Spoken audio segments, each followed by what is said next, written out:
segera sahkan undang-undang perampasan aset.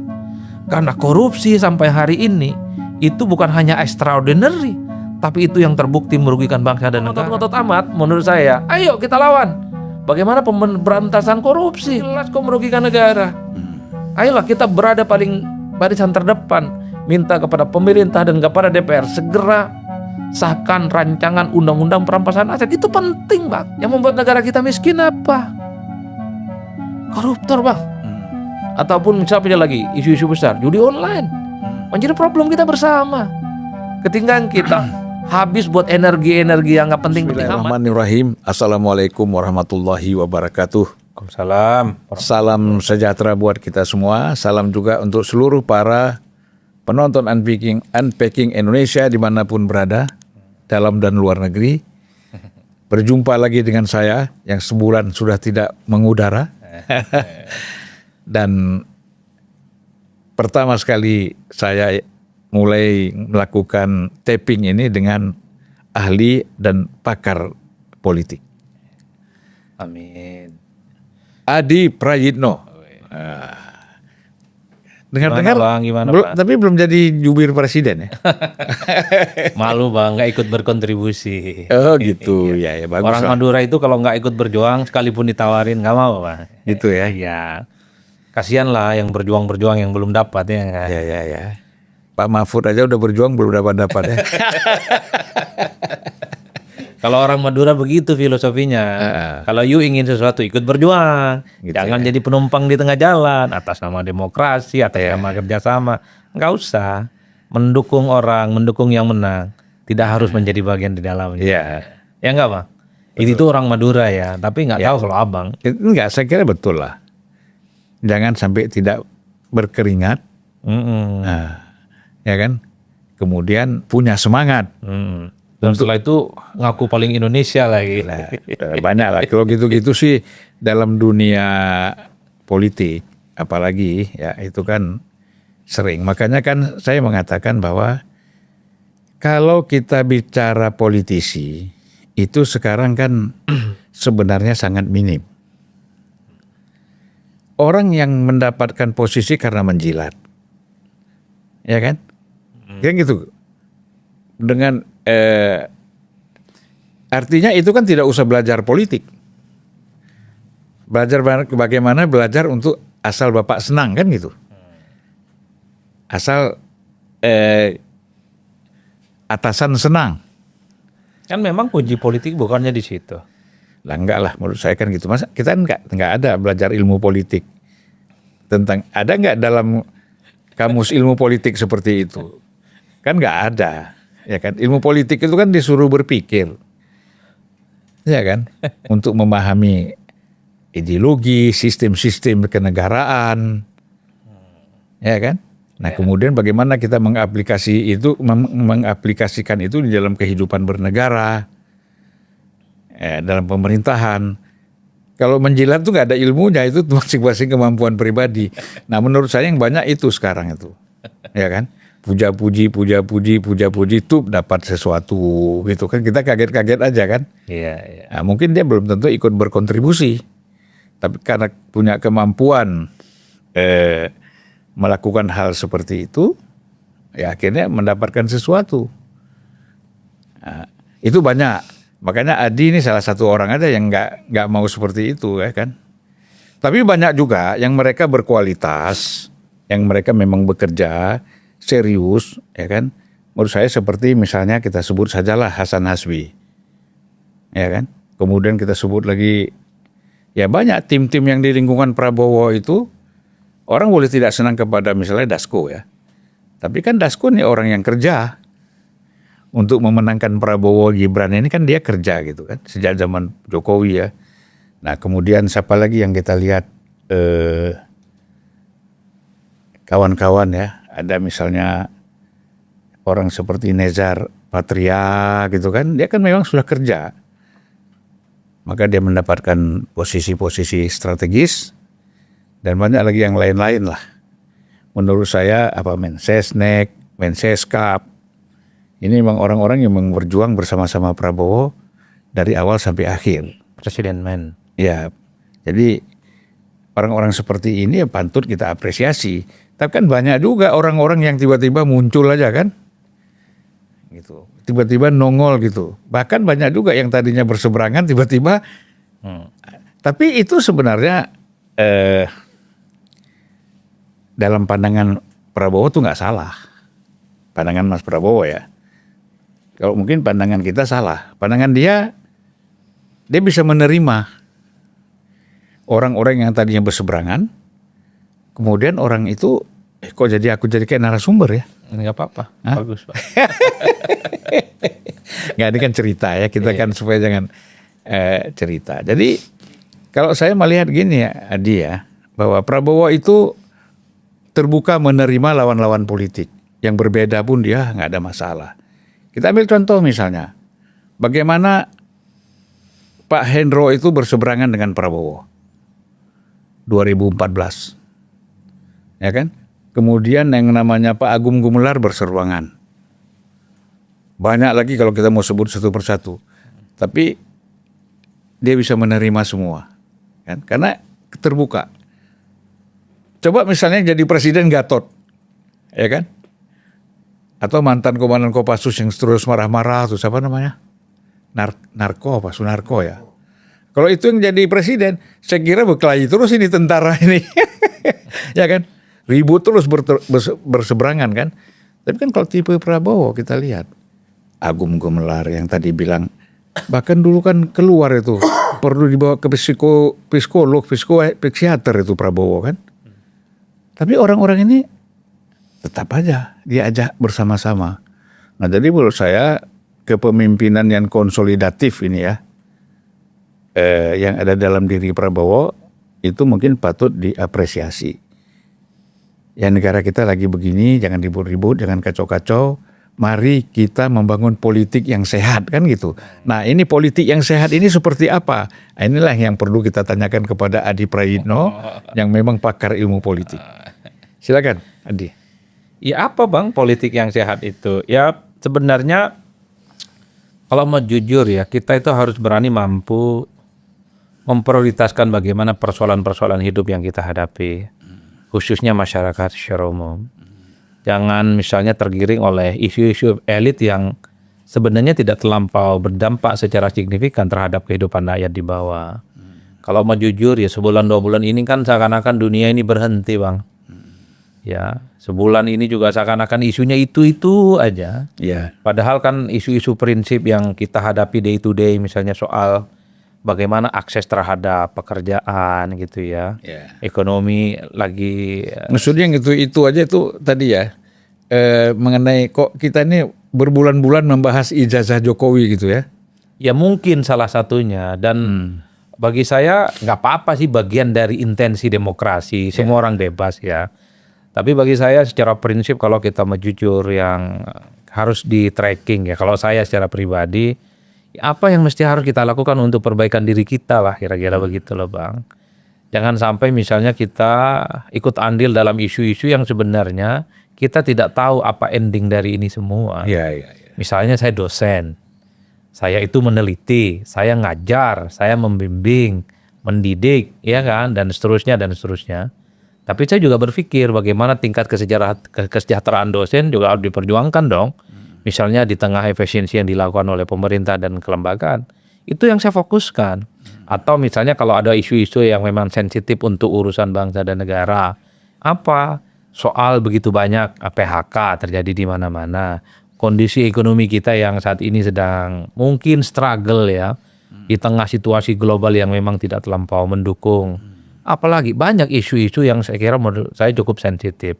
Bagaimana misalnya implementasi dari keinginan presiden yang sampai detik ini misalnya kita tidak pernah melihat secara konkret bagaimana para menterinya itu mewujudkan itu semua. Karena keinginan presiden itu kan sangat populis, Pak. Semuanya pro rakyat, program makan bergizi gratis, sekolah untuk rakyat, rumah untuk rakyat yang kita tahu sudah hampir 7 bulan ini mana progresi posnya.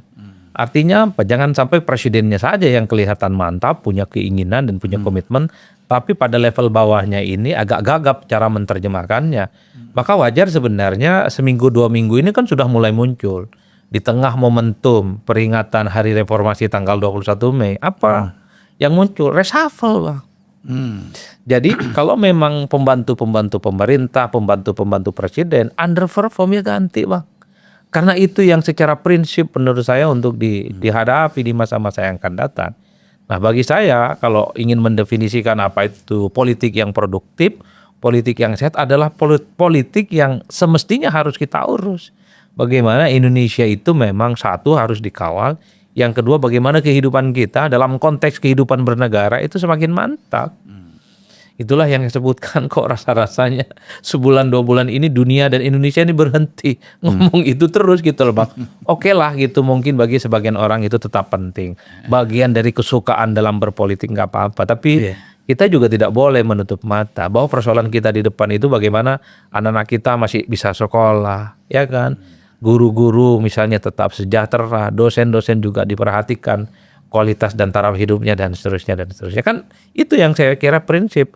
Bahkan kita mulai begitu banyak mendengarkan kan ya perusahaan-perusahaan besar, perusahaan-perusahaan media yang misalnya PHK. Itu menurut saya penting untuk bagian dari atensi. Jangan sampai sesama anak bangsa tidak memiliki kehidupan yang layak kan kira-kira gitu. Bagaimana caranya? Kita sampaikan kepada pemerintah, buka lapangan pekerjaan. Persoalan-persoalan ini memang harus segera dicarikan solusinya kan kira-kira begitu. Kalau saya lihat begini ya, kalau soal reshuffle ini kayaknya ini Prabowo sedang main catur. Ibarat orang yang main catur. Kalau main catur itu kan gini, kita bisa makan yang namanya menteri, betul nggak? Ya. Nah, kita punya raja bisa tangan menteri. Begitu kita makan menterinya, tapi pionnya maju. Bisa mengancam juga nih pion-pion di bawah ini. Iya kan? Nah artinya saya melihat Pak Prabowo ini walaupun dia di Kopassus dan dia komandan tempur, kalau kita lihat sosoknya ya, kita kan boleh juga nih sosok presiden kan bebas kita analisis kan. Kita sebagai warga negara yang baik harus kita bisa menggambarkan presiden kita nih seperti apa gitu kan. Nah saya melihat latar belakang intelijennya kuat. Kan di dalam politik dan di dalam militer fungsi intelijen ini kan sangat penting agar keputusan diambil tidak secara gegabah, ya tidak terlalu tanpa perhitungan yang matang. Kalau ini sudah matang semua, sudah memang bisa dikuasai, baru dia mengambil langkah-langkah operasional. Nah, sementara kan kita ini rakyat, ya kan sebagai rakyat itu menginginkan supaya Prabowo ini mengambil langsung langkah-langkah operasional. Nah, sementara dia melihat bahwa ada problem-problem yang memang harus diselesaikan secara intelijen. Nah ini bagaimana persepsi ini? Ya kalau soal reshuffle itu memang menjadi hak prerogatif presiden dan itu semua orang tahu ya. Tapi kalau saya sebagai warga negara biasalah seperti banyakkan orang, ini sudah 7 bulan sebenarnya kabinet. Jadi bagi saya sudah tak ada kompromi lagi, Bang. Artinya sudah selesai. Kalau ada menteri, kalau ada pembantu, kepala badan, kepala lembaga yang tidak perform, tidak sesuai dengan ekspektasi, gagap menerjemahkan dari segala apa yang diinginkan oleh presiden. Nggak ada kompromi, memang harus diganti, Bang. Iya, iya. Banyaklah orang-orang hebat, orang-orang penting di internal partai, di internal koalisi pendukung kekuasaan. Itu orang-orang hebat dan mantap, Bang. Tinggal dicari kok. Yang bisa menimbulkan kegaduhan ataupun kontroversi itu jika jatah ya pendukung-pendukung koalisi itu kan dikurangi, Bang. Tapi sepanjang tidak dikurangi, hanya ganti orang dan ganti pemain dan diserahkan siapa penggantinya kepada partai pendukung misalnya, saya kira tidak akan ada persoalan apapun. Karena satu-satunya harapan terbesar di tengah gonjang-ganjing situasi global ya, geologi politik yang suka up and down dan suka tidak menentu ya, memang bagaimana kinerja seorang pembantu presiden dan menteri itu harus perform, Bang. Nggak bisa dijawab dengan gimmick, nggak bisa dijawab dengan retorika, nggak bisa dijawab dengan misalnya mengamplifikasi hal-hal yang dilakukan tapi nggak ada buktinya di media ataupun di media sosial, nggak bisa. Sekarang persoalan ekonomi, apa yang bisa dilakukan oleh tim ekonomi di sekitaran kekuasaan? Apa yang bisa dilakukan oleh para pembantu, para kinerja-kinerja yang selama ini menjadi bagian dari kekuasaan, misalnya di tengah begitu banyak yang di PHK, kan butuh jawaban itu Bang. Nggak bisa dengan hanya sebatas ornamen, retorik, nggak bisa diukur. Oleh karena itu, saya termasuk yang sejak awal sebenarnya setelah 100 hari kinerja presiden dan wakil presiden tentu saja, kalau memang tak lagi bisa diharapkan kinerja orang-orang di sekitarnya, para pembantunya. Tidak ada kompromi Bang. Butuh akselerator ataupun menteri-menteri yang bergerak secara gesit, bergerak secara cepat. Bagaimana persoalan-persoalan kebangsaan itu bisa diimplementasikan. Itu saja sebenarnya kehidupan kita ini Bang. Nggak lebih dan nggak kurang. Iya, gitu iya. Ya. Artinya memang kemampuan di samping kemampuan kerja, kemampuan komunikasi juga penting ya. Iya, kan kita sangat bersyukur misalnya ketika Presiden selalu mengatakan bahwa apapun yang diperjuangkan ini adalah untuk kepentingan rakyat. Siapa sih Bang yang nggak suka dengan program makan bergizi gratis? Semua orang yang selama ini kesulitan untuk mendapatkan makan, itu dapat makan. Tapi kan kita juga nggak mau mendengar ada ya human error yang terlampau sering, yang keracunan lah dan seterusnya. Dan itu jangan dianggap sepele. Semua orang nggak enak loh keracunan makan itu Bang. Dan itu bisa menjadi suatu hal yang serius. Kan kita juga tahu bagaimana presiden misalnya ingin membangun rumah gratis buat rakyat, sekolah gratis buat rakyat, nelayan buat rakyat, koperasi buat rakyat. Orang ingin tahunya ayo gerak cepat lah kan kira-kira begitu Bang. Karena ini bagian dari distribusi siklus ekonomi yang akan menyebar ke daerah. Di tengah efisiensi tentu saja. Kalau misalnya begitu banyak koperasi, nelayan dibangun, kan denyut-denyut ekonomi di beberapa titik yang kemudian akan dibangun, itu kan muncul Bang. Jadi, itu yang sebenarnya orang nggak sabar. Ini sudah 7 bulan, mestinya sudah take off nih. Jangan lagi konsolidasi, jangan lagi rapat-rapat, udah action aja. Ya karena kan biasanya efektifnya masa kerja presiden itu, kabinet ya, masa kerja kabinet itu kan biasanya tuh paling efektif itu kan tahun pertama, kedua, dan ketiga kan. Tahun keempat dan kelima udah bicara soal pilpres lagi. Bahkan cuma 2 tahun kali Bang. Masuk tahun ketiga itu partai-partai pendukung itu kadang udah sibuk dengan urusannya masing-masing. Iya. Ya. Itu yang saya harapkan sebenarnya. Kenapa di berbagai kesempatan sangat mendukung jika presiden melakukan reshuffle ya. Kan kalau mau jujur, yang sangat kelihatan perform itu kan hanya presidennya. Ya, jadi kalau kita lihat memang presiden ini punya visi dan misi yang cukup luar biasa. Tetapi ini yang tidak dapat ditangkap, yang belum bisa dapat ditangkap oleh para anggota kabinet. Ya, kan itu. Sehingga terasa kalau dalam perjalanan ini ketinggalan terus nih. Presiden udah maju ke depan, ini masih tinggal.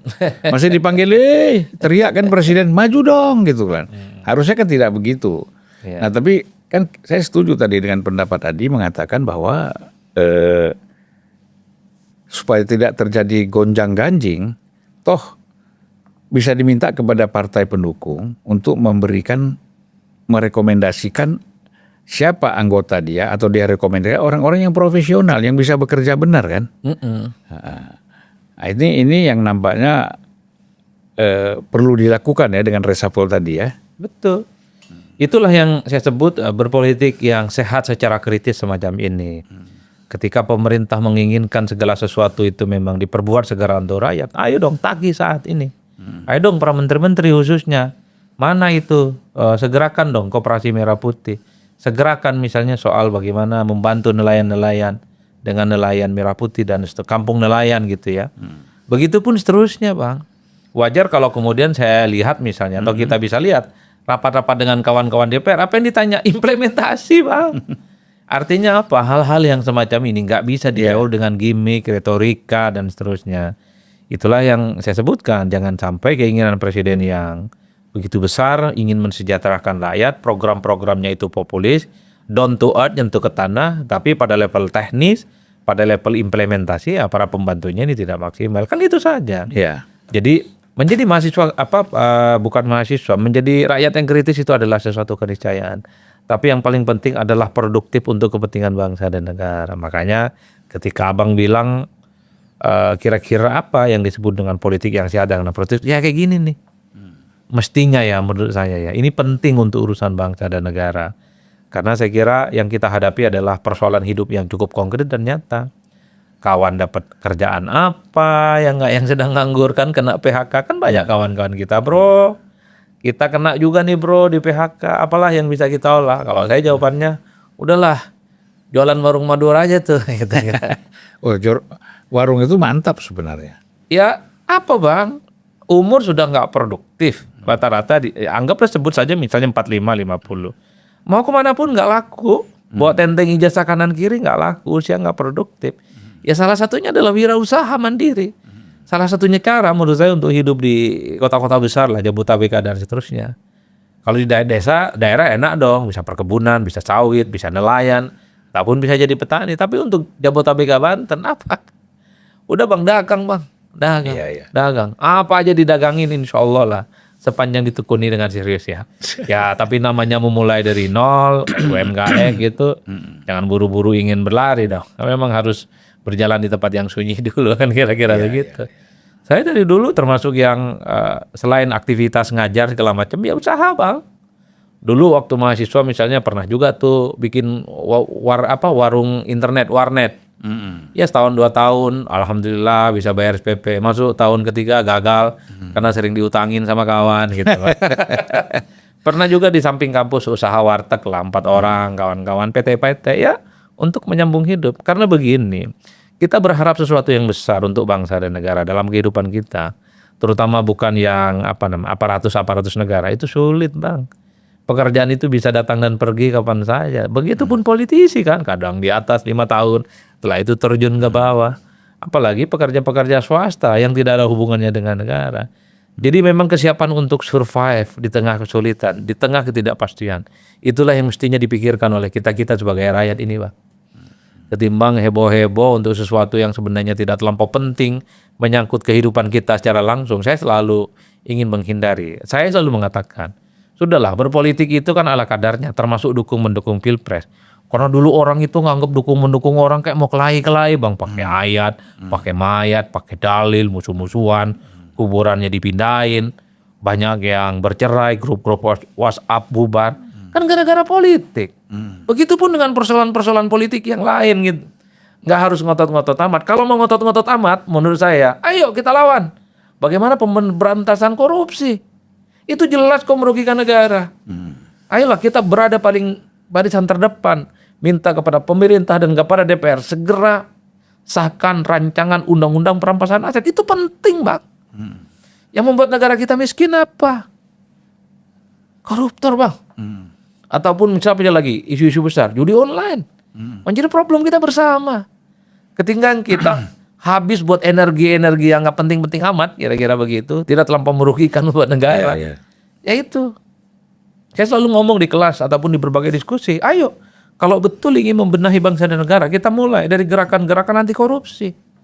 Kita mulai dan minta kepada kawan-kawan di parlemen segera sahkan undang-undang perampasan aset. Karena korupsi sampai hari ini itu bukan hanya extraordinary, tapi itu yang terbukti merugikan bangsa dan negara. Banyak rakyat miskin ya gara-gara koruptor-koruptor itu. Menurut saya itu produktif bang. Ayo gerakkan itu. Bahkan kita kampanyekan kalau bisa para koruptor supaya jera itu bukan hanya dimiskinkan. Kasih hukum pancung lah dia. Biar kapok. Menurut saya begitu. Iya. Kalaupun toh ada yang lain itu suka isu politik, ya monggo. Tapi bagi saya begini seleranya.